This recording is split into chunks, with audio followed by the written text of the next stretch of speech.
नमस्कार फ्रेंड, आप देख रहे हैं स्टॉक अर्नो चैनल और इस चैनल में मैं आपका स्वागत करता हूं। देखिए दोस्तों, आज हम बात करेंगे म्यूचुअल फंड के बारे में। जैसे कि थंबनेल में देखा आपने, म्यूचुअल फंड अच्छा है तो स्टॉक भी अच्छे, स्टॉक में कोई दिक्कत नहीं है, लेकिन स्टॉक इतने ऊपर नीचे होते रहते हैं कि आप सोच भी नहीं सकते। कंटिन्यू उसमें अप डाउन होते रहता है।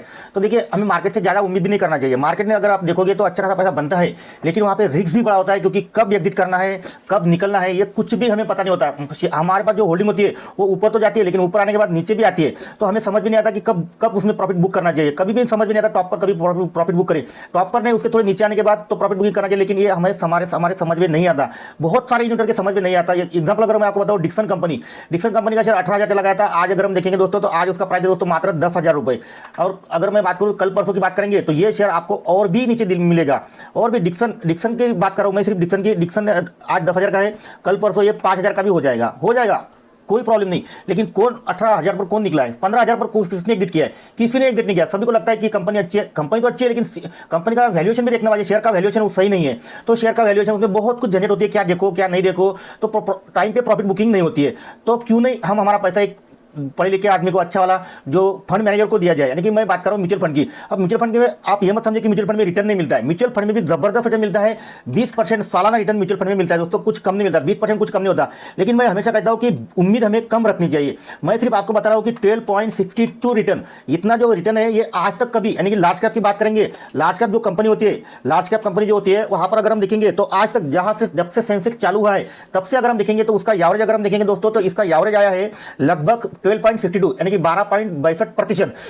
ये भी अच्छा खासा रिटर्न दोस्तों। ऐसा नहीं है कि 20% मार्केट में रिटर्न देने वाले म्यूचुअल फंड नहीं है, बहुत सारे म्यूचुअल फंड देते भी है। और मैं खुद एमपी रजिस्टर हूँ, म्यूचुअल फंड डिस्ट्रीब्यूटर हूँ। तो आप हमारी सलाह ले सकते हैं। मैं आपको दिखाता हूँ कि आपको अच्छे फंड भी देंगे, अच्छे टाइम पर सलाह भी देंगे, किसमें इन्वेस्ट करना चाहिए, किससे एग्जिट होना चाहिए, ये सारी जानकारी आपको मिल जाएगी। तो मैं आपको लेके चलता हूँ डायरेक्ट म्यूचुअल फंड के यहाँ वेबसाइट के ऊपर कि वहाँ पर हमें रिटर्न मिलता है या नहीं है, कितने मिलता है और कहाँ इन्वेस्टमेंट करनी चाहिए।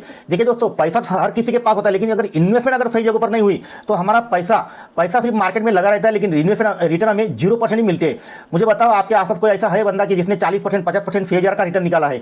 एक साल में, 2 साल में वो कमा लेगा, 1-2 साल में कमा भी लेगा, लेकिन कंटिन्यू अगर हमें 20% का रिटर्न चाहिए तो उसके लिए हमें म्यूचुअल फंड सबसे बेस्ट है। लेकिन उम्मीद हमेशा आप कम रखो, 12-13% की ही उम्मीद रखो। मैं 12-13% क्यों कह रहा हूं, उसका एग्जाम्पल भी मैं आपको बताता हूं।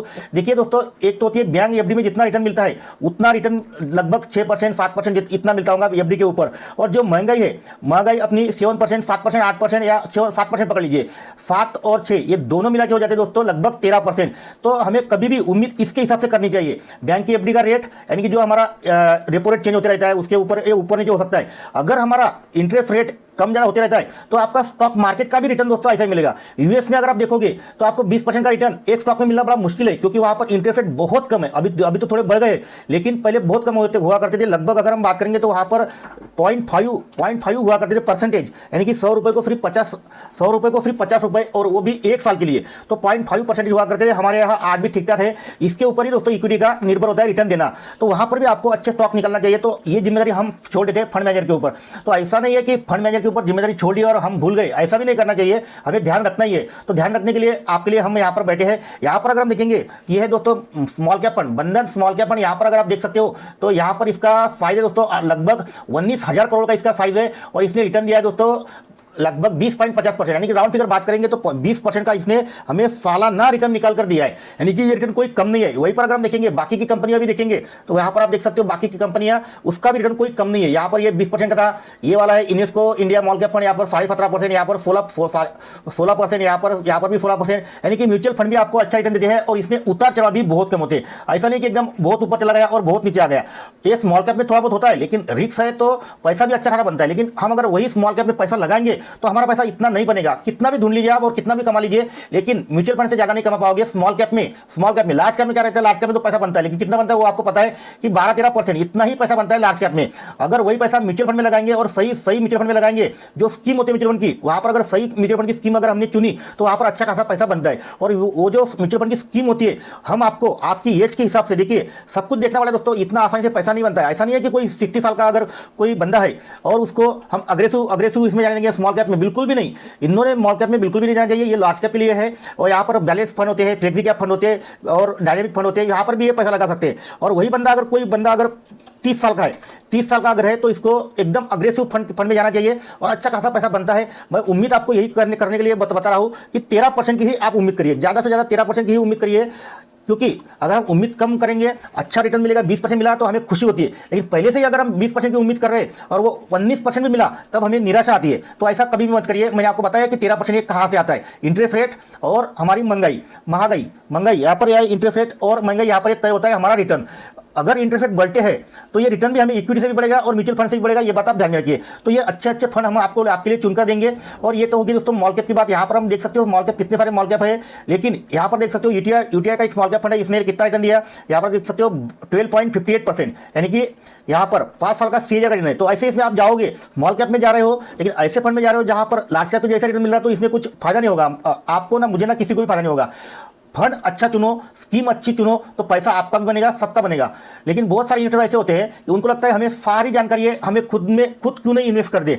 देखिए जैसे कि ज़रोदा का प्लेटफॉर्म कोई यूज़ करता है, वहाँ पर क्या होता है कि कॉइन नाम का वहाँ पर है, तो वहाँ पर अगर कोई बंदा इन्वेस्टमेंट करता है, कर तो देता है लेकिन उसको सजेस्ट कोई नहीं करता। कोई ज़रोदा वाला बंदा आपको कोई सजेस्ट नहीं करेगा कि इस स्कीम में पैसा लगाइए, इस स्कीम में पैसा लगाइए, इससे निकल जाइए, कोई भी आपको यहाँ पर जानकारी नहीं देगा। तो मेरा खुद का एक्सपीरियंस अगर हम देखेंगे दोस्तों तो 20 साल का हो गया, 20 ईयर का मैं मार्केट में, मेरा पोर्टफोलियो भी है, म्यूचुअल फंड भी है, क्योंकि जैसे जैसे एज बढ़ती जाती है वैसे वैसे म्यूचुअल फंड और उसमें भी थोड़ा सा अपना एकदम सेफ्टी वाला फंड चुनना चाहिए। जैसे जैसे एज बढ़ती है, अगर एज कम है तो आप डायरेक्ट अग्रेसिव फंड में जा सकते हो। मेरा खुद का एक्सपीरियंस 20 साल का है, आप चाहो तो इसका फायदा ले सकते हो अगर आप चाहो तो। उसके बाद देखिए लार्ज कैप में मैंने पैसा पहले भी नहीं लगाया, आज भी नहीं लगाया और आगे भी नहीं लगाऊंगा। दूसरा ये हो गया स्मॉल कैप। यहाँ पर अगर हम देखेंगे यहाँ पर रिटर्न कितना है आप देख सकते हो 20.50%, राउंड फिगर बात करेंगे हम 20% की। उसके बाद जाते हैं दोस्तों म्यूचुअल फंड के इसमें मिड कैप में, तो मिड कैप में भी कोई रिटर्न कम नहीं है दोस्तों, ये है मिड कैप। यहाँ पर भी अगर हम देखेंगे तो देखिए 1 2 3 4 5, मैं टॉप 5 फंड आपको निकाल के दे रहा हूँ। यहाँ पर आप देख सकते हो ये टॉप 5 फंड है, ये HDFC मिड कैप का है। ये यहाँ पर लगभग 92,000 करोड़ की इसकी मार्केट कैप है, यानी कि फंड साइज 92,000 करोड़ है,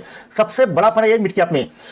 और इसने रिटर्न निकाल कर दिया है दोस्तों हमें कितना 21.35%, इतना रिटर्न हमें इसने सालाना CAGR निकल कर दिया। क्या रिटर्न कम होता है? बिल्कुल भी नहीं दोस्तों, बहुत अच्छा रिटर्न दे रहे हैं। ये जो फंड मैनेजर होते हैं उनको कब एग्जिट होना है, किसी जैसे कि एग्जाम मैंने आपको डिक्सन की बताई थी। डिक्सन मुझे नहीं लगता कि अभी किसी म्यूचुअल फंड के पोर्टफोलियो में होगा। हम जाते हैं मनी कंट्रोल में, गूगल में डालते हैं कि इसका पोर्टफोलियो देखेंगे, हम HDFC मिड कैप का पोर्टफोलियो देखेंगे, तो ये आपको अपडेट पोर्टफोलियो नहीं मिलता है। ये अपडेट पोर्टफोलियो आपको लगभग 3 महीने से देरी से मिलता है। 3 महीने की देरी, यानी कि आज अगर म्यूचुअल फंड में कोई किसी म्यूचुअल फंड के मैनेजर ने अगर कोई चेंजेस किया है तो आपको ये वेबसाइट पर नहीं दिखेगा, इसको लगेंगे 3 महीने अपडेट होने के लिए। वेबसाइट पर मनी कंट्रोल पर जाओ, किधर भी जाओ, ये 3 महीने लगेंगे। लेकिन इसके अंदर की जो बात है वो उनको पता रहती है क्या करते हैं। 3 महीने के बाद अगर उन्होंने, तो मुझे लगता है कि डिक्सन उन्होंने 15,000 में सेल भी कर दिया होगा, लेकिन अभी हम देख रहे हैं 10,000। तो ये कंपनी का फंडामेंटल देखकर वो इन्वेस्टमेंट करते हैं और टाइम पर एग्जिट भी करते हैं, तो इसीलिए अच्छा खासा रिटर्न म्यूचुअल फंड निकाल कर देता है। तो यहाँ पर मैं आपको कैलकुलेटर दिखाता हूँ। कैलकुलेटर अगर हम देखेंगे यहाँ पर दूसरा फंड भी देख लीजिए, दूसरे फंड में भी कोई अच्छा खासा रिटर्न है जबरदस्त।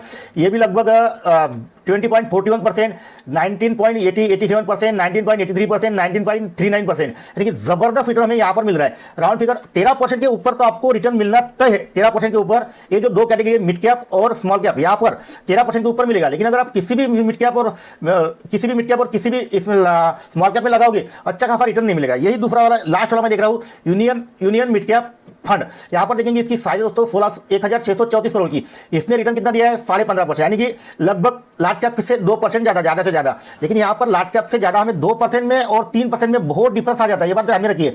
लार्ज कैप में अगर 13% मिलता है तो हमें मिड और स्मॉल कैप में हमें लगभग 18% तो रिटर्न मिलना चाहिए। 18% हमें रिटर्न मिलना चाहिए, ये बात आप ध्यान में रखिए। 18% अगर आपका म्यूचुअल फंड का पोर्टफोलियो रिटर्न नहीं दे रहा है तो आपको रिव्यू करने की जरूरत है, ये बात आप ध्यान में रखिए। तो देखिए मैं कैलकुलेशन आपको करके दिखाता हूँ। अगर कोई बंदा इन्वेस्टमेंट करता है, राउंड फिगर की अगर बात करेंगे हम तो सिर्फ 15% की बात करेंगे, 15% के ऊपर हम कैलकुलेशन नहीं करेंगे। तो यहाँ पर अगर कोई बंदा 10,000 रुपये पर मंथ इन्वेस्टमेंट करता है तो उसका पैसा कितना बनता है ये भी मैं आपको बता देता हूँ। तो यहाँ पर मैं 15% कर देता हूँ, यानी कि हमारे समझ में आ जाएगा कि 15% से हमें रिटर्न कितना मिलता है। देखिए 15% का रिटर्न 20 साल के लिए अगर हम जाते हैं तो देखिए यहाँ पर हमारा इन्वेस्टमेंट कितना हो जाएगा। इन्वेस्टमेंट हो जाएगा दोस्तों हमारा 24 लाख का इन्वेस्टमेंट हो जाएगा, 24 लाख का। और ये हो गया टोटल इन्वेस्टमेंट आपका ओनली 24 लाख, यानी कि 24 लाख का आपका इन्वेस्टमेंट हो गया। और गेंस कितना हुआ, हमें गेंस हुआ 1.09 करोड़, 1.09 करोड़। और टोटल अगर हमारा फंड वैल्यू देखेंगे तो 20 साल में 1.33 करोड़, यानी कि 1,33,000, 1 करोड़ 33 लाख का आपका ये पैसा बनता है। 1 करोड़ 33 लाख अच्छा खासा हमारे दोस्तों आज के लिए 1 करोड़ 33 लाख, यानी कि एक छोटा बड़ा अमाउंट नहीं है, जबरदस्त पैसा बनता है। अगर इसको ही अगर जैसे कि अगर कोई 35 साल का है, 35 साल का कोई बंदा है, इसने लगाया 35 ईयर का कोई बंदा है, उसने लगाया इसमें पैसा, उसके बाद 1 करोड़ 33 लाख अगर बना, उसके बाद 1 करोड़ का जो पोर्टफोलियो बना है हमारा, उससे हम लगाएंगे एफडब्ल्यूपी। अब एफडब्ल्यूपी क्या होता है मैं आपको समझा देता हूँ, एफडब्ल्यूपी के बारे में भी शॉर्टकट में बता देता हूँ, यानी कि सिस्टमैटिक विड्रॉल प्लान। इसमें से आप यानी कि हमें रिटर्न, अब तो पैसा तो अच्छा खासा बन गया, 24 लाख का 1 करोड़ बन गया, मरते दम तक आपका पैसा कभी भी खत्म नहीं होगा, ये बात आप देख लीजिए। यहाँ पर 1 करोड़ बन गया, उसके बाद अगर हम 1 लाख रुपए महीना भी निकालेंगे तो भी हमें कोई भी दिक्कत नहीं आएगी, क्योंकि हम कितना निकल रहे हैं, 1 महीने का 1 लाख, तो हमारे 12 महीने का कितना हो जाएगा, 12 लाख। यानी कि हम कितना पैसा निकाल रहे हैं, 12% पैसा निकाल रहे हैं, और हमें रिटर्न कितना मिल रहा है, मैं बहुत कम पकड़ रहा हूँ 15%, लेकिन यहाँ पर तो 20% भी मिलता है, ऐसा नहीं है, लेकिन उम्मीद थोड़ा कम रखो, तो 15% रिटर्न मिलता है और 12% हम निकल रहे हैं, फिर भी हमारा पोर्टफोलियो 3% से ऊपर ही रहेगा, नीचे नहीं आएगा। आपका पैसा कभी भी 1 करोड़ 33 लाख से नीचे नहीं आएगा। बहुत कुछ हो गया मार्केट में, यानी कि कुछ वार हो गया कोरोना के जैसा कुछ नया आ गया तो ही पैसा थोड़ा नीचे आएगा, नहीं तो ऐसा कभी भी आपका पैसा नीचे नहीं आ सकता है। तो यहाँ पर आप 12% से निकालिए और 3% से आपका पैसा भी बढ़ता रहेगा, आपको कोई भी दिक्कत नहीं आएगी, ये पैसा भी आपका बढ़ता रहेगा और आप अच्छे खासे पैसा इन्वेस्टमेंट जो किया था उसके ऊपर एंजॉय भी कर पाओगे, क्योंकि कंटिन्यू हम इन्वेस्टमेंट करेंगे तो ये पैसे का इस्तेमाल कब करेंगे ये भी हमें ध्यान में रखना है। लेकिन जितने जल्दी हो सके उतने जल्दी अगर आप ऐसा भी चालू करोगे, देखिए जितने जल्दी हो जाएगा उतनी जल्दी चालू करिए तो अच्छा रहेगा। 25 साल अगर वही अगर देखिए मैं इसको ही अगर 25 साल की 20 साल की जगह 25 साल करता हूँ तो आपका पैसा देखिए कितना बन रहा है, सिर्फ 15% थे। यहाँ पर आप देख सकते हो लगभग 2.25 करोड़ रुपए, 3.25 करोड़ रुपए बन रहे हैं अपने, और आपने इन्वेस्टमेंट कितना किया, लगभग सिर्फ 30 लाख का। यही अगर हम 30 साल कर देते तो पैसा देखिए कितना बढ़ता है। यानी कि इन्वेस्टमेंट का पैसा जो है ना दोस्तों, पैसा लगाने से कुछ नहीं होता, पैसा लगाने के बाद हम उसमें रहेंगे कितने दिन, आगे जितने दिन रहोगे ना उतना जबरदस्त पैसा बनता है। 30 साल अगर कोई रहता है तो उसका पैसा बनता है दोस्तों 5 करोड़ 60 लाख रुपए, और इसके ऊपर आप 5 लाख रुपए महीना निकाल भी लोगे उसके आगे तो भी आपका पैसा कभी भी खत्म नहीं होगा। यानी कि 36 लाख के ऊपर अगर हमें 5 करोड़ 63 लाख रुपए मिलते हैं और 5 लाख अगर हम विड्रॉल भी करते हैं डब्ल्यूबी से प्लान से, तो कभी भी जिंदगी में पैसा खत्म नहीं होगा और हम खत्म हो जाएंगे, लेकिन पैसा हमारे बच्चों के लिए सेफ ही रहेगा। देखिए दोस्तों, मैं म्यूचुअल फंड डिस्ट्रीब्यूटर हूं, अगर आप मुझे कांटेक्ट करना चाहते हो तो मेरा नंबर आपको व्हाट्सएप का नंबर ऊपर दिख रहा होगा, आप मुझे कांटेक्ट कर सकते हो। और खुद का मेरा एक्सपीरियंस अगर हम देखेंगे दोस्तों, मेरा 20 साल का एक्सपीरियंस है, मार्केट में कोई अच्छा खासा पोर्टफोलियो बनाया है मैंने भी बनाया, और म्यूचुअल फंड का भी पोर्टफोलियो है। और आगे धीरे धीरे जैसे जैसे एज बढ़ जाएगी तो एफडब्ल्यूपी में भी कन्वर्ट होना पड़ेगा मुझे भी, और एफडब्ल्यूपी में कौन से एफडब्ल्यूपी लेने के बाद भी कौन से इसमें इन्वेस्टमेंट करना है, ऐसा नहीं कि एफडब्ल्यूपी बोल दिया और हो गया करके, एफडब्ल्यूपी में भी हमें कौन से म्यूचुअल फंड में इन्वेस्टमेंट करना चाहिए। बहुत लोगों को ये नहीं समझ में आता कि एफडब्ल्यूपी में कौन से म्यूचुअल फंड में इन्वेस्टमेंट करना चाहिए। देखिए, अगर हम इक्विटी में स्मॉल कैप में ही रहेंगे तो इसके लिए इसमें एफडब्ल्यूपी का आपका सही नहीं रहेगा, मिड कैप में भी आपका सही नहीं रहेगा। सही कहां पर रहेगा ये सारी जानकारी आपको मैं दूंगा। मेरा व्हाट्सएप का नंबर आपको ऊपर दिख रहा होगा, आप मुझे कांटेक्ट कर सकते हो, व्हाट्सएप कर सकते हो, कुछ पूछ भी सकते हो। अगर आपको नया इन्वेस्टमेंट करने का है तो आप हमारी सलाह भी ले सकते हो। तो देखिए दोस्तों, मैंने जो जानकारी दी मेरे हिसाब से अच्छी दी है, अगर आपको अच्छी लगी तो लाइक कमेंट और सब्सक्राइब जरूर करना, अच्छी नहीं लगी दोस्तों तो आप दबाकर डिसलाइक भी कर सकते हो। थैंक्स फॉर वॉचिंग वीडियो दोस्तों।